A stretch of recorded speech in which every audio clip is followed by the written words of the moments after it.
De volta aqui aos assuntos do Brasil, o presidente da República busca dialogar com governadores para reformar a segurança pública, visando o maior envolvimento do governo federal.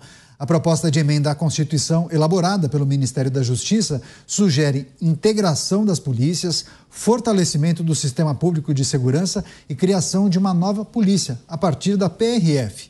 A PEC, que ainda aguarda o aval de Lula, pretende também ampliar as atribuições da Polícia Federal e inserir o Sistema Único de Segurança Pública na Constituição, buscando mais efetividade no combate ao crime. Delegado Palumbo, vou começar essa rodada com o senhor. É um assunto que certamente vai consumir grande parte dos debates no Congresso Nacional no segundo semestre. Enfim, o presidente da República buscando diálogo com os governadores com o objetivo de reformar a segurança pública, mas ele quer sim o maior envolvimento do governo federal. Enfim, alguns entendem que na verdade seria preciso dar mais autonomia para os governadores, hein, delegado Palumbo? Perfeito, Caniato, é exatamente isso, mas o governo quer fazer exatamente o contrário. Ele quer criar o SUS da segurança pública, colocando uma instituição, no caso a Polícia Federal, mandando na Polícia Civil, Militar, Científica. Isso não vai dar certo. Não vai dar certo de jeito nenhum. Infelizmente, ele está muito mal assessorado. E a segurança pública não é só responsabilidade da polícia. Nós temos um judiciário extremamente complacente com bandidos. Não adianta a polícia colocar na cadeia e o judiciário, por uma interpretação, mandar embora pela porta da frente. Enxuga-se gelo o tempo todo. Infelizmente, no tocante à segurança pública, nós estamos sendo comandados por pessoas que não têm a mínima noção de segurança pública. Quando a gente vê um ministro que se vangloria de que 50% dos presos saem na audiência de custódia. Quando a gente vê um ministro, um presidente que é contra o fim da saidinha. Quando a gente vê outras ações que só enaltece o crime, inclusive com declarações. Quando a gente vê um outro ministro, que eu não preciso nem citar o nome aqui, indo visitar presos, exatamente isso, literalmente isso, visitar presos, não se preocupando com os policiais penais, que embora sejam aqui, pelo menos no estado de São Paulo, de outra secretaria, Secretaria da Administração Penitenciária, também fazem parte do sistema de segurança. São eles que municiam, inclusive, investigações importantíssimas. Uma delas pelo brilhante promotor Lincoln Gaquia. São eles, esses policiais penais. O governo federal deveria mandar dinheiro. Uma coisa que ele poderia fazer, por exemplo, é investir nas polícias que investigam crimes cibernéticos. Não tem no Brasil isso. São Paulo, 44 milhões de habitantes, tem uma delegacia. Não tem 30 policiais lá. Como é que você vai resolver o problema? Você não vai resolver o problema, você vai empurrar com a barriga. E ao invés disso, não, vamos censurar as redes sociais. O caminho não é esse, o caminho é a gente fortalecer a inteligência. E aí a gente começa a combater realmente o crime de verdade. Gani, te agrada a ideia de criar uma espécie de SUS da segurança pública, governo federal determinando a maneira como os governos devem atuar, as polícias no âmbito estadual, as diretrizes elaboradas pelo governo federal serviriam para estados tão diferentes, norte do país, sul, sudeste, enfim. E, além disso, criação de uma nova polícia nos moldes da Polícia Rodoviária Federal, que atuaria de maneira ostensiva, inclusive. Não me agrada em nada. Aliás, todas as iniciativas do governo são de aumento do poder do governo federal e diminuição do poder local de governadores e de estados. Basta ver também a própria reforma tributária, cria lá o conselho, né, de arrecadação, isso concentra poder econômico no governo federal, por exemplo, né, entre outras medidas. E agora essa da segurança pública. O Palumbo sabe muito melhor do que eu que a polícia local, ela tem muito mais condições de entender a realidade, ela está muito mais próxima do problema do que alguém em Brasília. Quando você tem um sistema mais descentralizado, a capacidade de resolução do problema é muito maior. Vamos pensar, por exemplo, no prédio que a pessoa mora. Você não liga lá para alguém de Brasília resolver o problema do vazamento. Você liga para o zelador, para o síndico, alguém que está próximo, né? Então, primeiro, associação de bairros, depois você vai para a prefeitura, depois você vai para o governo, depois você vai para o governo federal. Então, eu vejo que essa ideia é uma tentativa de federalizar todas as políticas. O que o governo federal deveria fazer é agir em conjunto com as polícias locais, dos estados. De que maneira? Bom, se ele conseguir controlar as fronteiras, eu sei da dificuldade de controlar as fronteiras no Brasil, mas se já aumentasse esse efetivo, fizesse um melhor monitoramento de entrada de drogas e armas ilegais aqui no país, já seria muito. Asfixiar o crime do ponto de vista financeiro, né? Ter um trabalho de inteligência nesse sentido. Então, dá para fazer muita coisa sem interferir no poder local. E outra questão aqui que eu levanto por que então não converse? Inclusive tem um ministro da Justiça que fez parte do Supremo Tribunal Federal e que tem bom trânsito no Supremo Tribunal Federal, que é político. Converse com o Supremo Tribunal Federal, que é uma corte criminal também, para ter um entendimento de mais punição ao crime, e não o sistema que a gente tem hoje, que é um convite ao criminoso, porque ele tem a certeza da impunidade. Então, se o exemplo tem que vir de cima, né? E aí o de cima, na maior esfera da justiça, é o Supremo Tribunal Federal. Então, eu também dou essa ideia para convencer o Supremo e todas as esferas da justiça de ser mais punitivo no combate à criminalidade. Desejo do governo federal de debater as questões ligadas à segurança pública com os governadores, de olho nessa PEC que sugere a criação de um SUS da segurança pública. Luiz Felipe Dávila, conversei com algumas pessoas que entendem que essa ideia de criar um SUS da segurança pública é uma excelente ideia se fosse implementada em Andorra, Malta, Paraguai, Uruguai, ou seja, países pequenos. Agora, um país como o Brasil, de dimensões continentais, não seria inteligente. Na verdade, muitos especialistas defendem o contrário. Ao invés de centralizar e dar mais poder ao governo federal, você deveria, de fato, criar as polícias municipais. Como bem disse o Gani, as pessoas não moram em Brasília, as pessoas moram nas cidades. Então é muito melhor você ter a figura do policial no seu bairro, ali na sua região. Concorda? Concordo plenamente. Primeiro, centralizar a segurança pública no governo federal, primeiramente, é inconstitucional.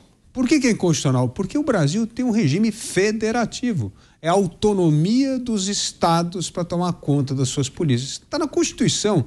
Essa história de centralização da polícia precisava ser um estado unitário. Então você precisa mudar a Constituição, acabar com o federalismo e falar agora chama-se República Unitária do Brasil. Aí você pode centralizar a segurança pública. Caso contrário, não. Você tem que respeitar a autonomia dos estados. Isso é constitucional. Então, primeiro assim, essa PEC já começa de maneira inconstitucional. Mas olha que interessante, enquanto o ministro da Justiça está falando em centralização, agora o presidente da República saiu falando, não, a gente está falando em parceria, precisa conversar com os estados. Então já começou a mudar o tom do negócio, porque vai esbarrar numa inconstitucionalidade clara, nítida, que é invadir as competências dos estados, como bem disse o Gani. E por que a polícia está nas mãos dos governos estaduais? Justamente por essa questão da localidade. Quem entende, e aí o delegado Palumbo sempre fala nisso, você precisa conhecer o território, não adianta querer, você não vai conhecer o território do Brasil inteiro. Então quem conhece o território é o governo estadual, a polícia estadual. E aí tem mais poder ainda para as polícias municipais, que vai ter que ajudar cada vez mais em grandes municípios, capitais como São Paulo, Belo Horizonte, Rio de Janeiro, etc. Então, primeira coisa, é inconstitucional. Segunda coisa, qual é o grande trabalho que o governo federal pode fazer para ajudar os estados? É a questão da coordenação. E essa coordenação pode ser feita em duas frentes. Duas já foram mencionadas aqui pelo delegado Palumbo. Primeiro, é harmonizar a dureza do combate ao crime com o cumprimento de sentença, a justiça. Senão não adianta nada. Um prende, o outro solta. Isso não. Então, a primeira coisa que ele pode ajudar é harmonizar. E o Gani deu uma ótima sugestão. Comece pelo Supremo. Não é a Corte Suprema do país? Como é que nós vamos começar a harmonizar o entendimento da justiça da lei, da aplicação da lei e a atuação das polícias no território? Se há uma dissonância entre esse entendimento, nós temos a impunidade. E é isso que reina no Brasil hoje. Reina a impunidade, porque é uma dissonância entre o cumprimento da justiça e o trabalho da polícia de prender. Então, esse é um ponto. Segundo ponto, mencionado também pelo delegado Palumbo, que é o que conhece essa história aqui na nossa bancada, é a questão de investimento nas polícias, investimento em equipamento, investimento em mão de obra, investimento em qualificação. E aí nós temos várias coisas para fazer. Por exemplo, pode determinar metas por estado, por exemplo, de elucidação de crimes. O Brasil tem uma baixíssima elucidação de crimes. A gente pode ter isso. A lei de execução penal, cumprir plenamente a pena. A questão da inteligência, que é tão importante, essa coordenação da inteligência de Polícia Federal, Receita Federal, para quebrar as pernas do crime organizado por meio do dinheiro, né? Então, tudo isso dá para fazer. Então, se o governo federal entender o seu papel neste contexto de coordenação, melhorar o fronte jurídico, equipar as polícias, ajudar a melhorar a qualidade da inteligência, ele faz a parte desse, aí a polícia nos estados vai continuar fazendo o que ela está fazendo. Agora, o que não dá é essa frustração do policial, que sempre o delegado Palumbo traz aqui, a polícia faz o trabalho dela e a justiça desfaz o trabalho da polícia. Aí não tem jeito, nunca nós vamos ter segurança pública resolvida, nós vamos continuar tendo aí uma das taxas de homicídio mais elevadas do mundo. 10% dos homicídios não esclarecidos estão no Brasil, gente. É um absurdo isso. São 40 mil pessoas por ano que perdem a vida no Brasil por causa da impunidade, porque o criminoso sabe que vai matar e que não vai ficar muito tempo preso.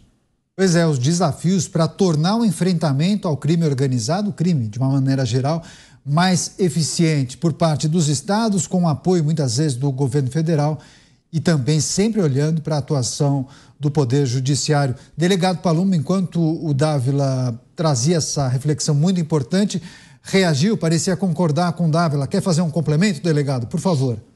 Concordo com tudo que ele falou, absolutamente tudo. Foi muito perfeito nas suas colocações. Eu vou citar um exemplo aqui. Suponhamos que um turista vá até o Rio de Janeiro. Vamos perguntar para ele se ele prefere ser guiado por um policial do BOP ou do CORE, ou se ele prefere ser guiado por um policial federal ou um policial civil militar que está lá em Brasília. Não vai saber nem andar, vai morrer. Se usar o Waze, então, vai parar numa comunidade aí, se não abrir os vidros, vai morrer, literalmente isso, vai ter o carro metralhado, como a gente tem visto. Essa ideia, me desculpe, é uma ideia completamente sem pé nem cabeça. O governo só faz eu crer que ele quer o quê? Ele quer o monopólio das investigações. Opa, isso aqui pode investigar, isso aqui não. Não, ao contrário, nós temos que dar autonomia para a polícia. As polícias estaduais já não têm autonomia. As polícias estaduais, em todos os estados, não são polícias de estado, são polícias de governo. Diversas investigações têm o seu foco desviado porque ia chegar em algum político. Eles pegam e trocam o delegado, literalmente. Isso não acontece no Ministério Público, isso não acontece no Poder Judiciário. E na movibilidade, é isso que membros do Poder Judiciário e do Ministério Público têm. Já o delegado, não. Se ele colocar o dedo na ferida, ele é transferido. O inquérito é avocado. O que é o inquérito avocado? Está aqui no 23DP. O seccional aqui do 23DP, ele não está gostando de uma determinada atitude do delegado, ele simplesmente pega esse inquérito para ele e vai fazer a investigação do jeito que ele quer. Então, nós temos que pensar em fortalecer as estruturas estatais e fortalecer também com bom salário, bom treinamento, equipamentos bons. Tem lugar que não tem nem viatura. As viaturas tudo capengando, quebrada. E tem lugares não. O estado de São Paulo, para quem tiver dúvida, visite uma delegacia e veja o estado das viaturas.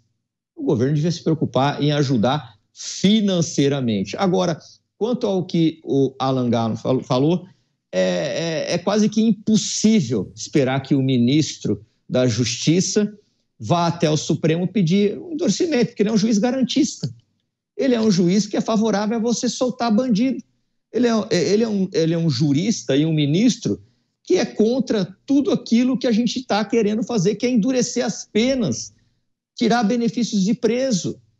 Então, se a gente ficar romantizando o crime, quem vai ganhar é o crime. Agora, rapidamente, delegado Palumbo, em relação às guardas civis metropolitanas, muitos entendem que é preciso dar mais poder às guardas, transformá-las de fato em uma polícia municipal, como a gente observa em alguns países. Os Estados Unidos são o maior exemplo, sem dúvida alguma. Agora, por exemplo, em São Paulo nós temos uma GCM armada, né? Eles têm arma de fogo e uma certa autonomia, mas isso não acontece em todas as cidades, em todas as capitais. Tem guarda civil que, na verdade, atua como se fosse um vigilante patrimonial, né? No máximo com um cacetete, né? Queria que o senhor analisasse essa diferença, se isso depende das câmaras municipais e por qual razão não há iniciativas para dar mais poder às guardas civis. Porque o atual governo não gosta das forças policiais. Isso está bem claro para mim. Tanto os municipais, estaduais, governos de esquerda, eles não gostam das forças policiais. Eles querem enfraquecer a polícia. Quando eu estive na vereança em São Paulo, eu destinei uma verba para a compra de fuzis para o IOP, que é uma unidade de elite da própria guarda. Por que eu fiz isso? Porque eu vivenciei na prática trocas de tiro, onde bandidos atiraram na viatura da PM, da GCM, e só foram parados quando encontraram com a viatura do roubo a banco e do Garra, onde lá também nós tínhamos fuzil. Então, se o crime está de fuzil, nada mais justo do que nossas forças policiais, entre elas a guarda, também esteja de fuzil. Mas eu apanhei demais, apanhei da esquerda, do PSOL, com notas, com depoimentos em jornais, dizendo que eu era fascista. Então, quer dizer, eu estou querendo dar força para a nossa guarda. Eu sou autor de uma das PECs que está lá para colocar a guarda no artigo 144 da Constituição Federal como polícia municipal, porque senão a gente vai ficar enxugando gelo. Aqui o Tribunal de Justiça proibiu a guarda de trabalhar na Cracolândia. Esses juízes não têm noção que a guarda, principalmente o IOP, eles que seguram aquele fluxo de usuário. Como que você proíbe a guarda de atuar? É um desserviço para a população. E repito, quem vai ganhar com isso é o crime, que vai ganhar cada vez mais. Quanto mais fraco for as polícias, melhor para o crime organizado. Tá certo. A gente vai seguir acompanhando essas movimentações. Qualquer novidade em relação a essa PEC que pretende instituir uma espécie de SUS da segurança pública, qualquer novidade a gente traz para você aqui na Jovem Pan.